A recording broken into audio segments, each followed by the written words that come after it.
వైకుంఠ ఏకాదశి పర్వదినం సందర్భంగా వికారాబాద్ జిల్లా తాండ్రు మండలం చంద్రగిరి దస్తగిరిపేటలో వెలిసిన శ్రీదేవి భూదేవి సమేత శ్రీ వెంకటేశ్వర స్వామిని ఉత్తర ద్వారం ద్వారా దర్శించుకునేందుకు నేడు భక్తులు వేకువజాము నుండే క్యూ కట్టారు. వైకుంఠ ఏకాదశి పర్వదినం రోజున స్వామివారిని ఉత్తర ద్వారం ద్వారా దర్శించుకుంటే అంతా మంచి జరుగుతుందని భక్తుల ప్రగాఢ విశ్వాసం. శ్రీ వెంకటేశ్వర స్వామిని దర్శించుకునేందుకు తాండూరు నియోజకవర్గంలోని పెద్దెముల్, యాలాల, బషీరాబాద్, తాండూరు మరియు తాండూరు పట్టణంతో పాటు వికారాబాద్, పాలమూరు, కర్ణాటక ప్రాంతం నుండి భక్తులు దాదాపు 15,000కు పైగా దర్శించుకున్నట్టు సమాచారం. చీకటి పడినా కూడా స్వామివారిని దర్శించుకునేందుకు భక్తులతో ఆలయ ప్రాంగణం కిటకిటలాడింది.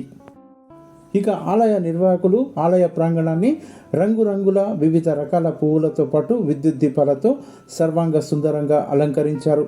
స్వామివారిని దర్శించుకునేందుకు వచ్చే భక్తులకు ఎలాంటి అసౌకర్యం కలగకుండా ఆలయ నిర్వాహకులు అన్ని ఏర్పాట్లు పకడ్బందీగా చేశారు.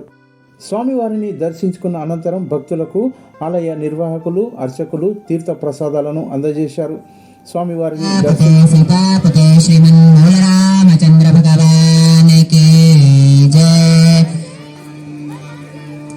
సత్యాత్మ తీర్థ స్వామి మహారాజకి జై.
ముందుకు నడవాలన్నా బయట చేతున్నా బయట కూర్చోవాలి ఇక్కడ కూర్చోండి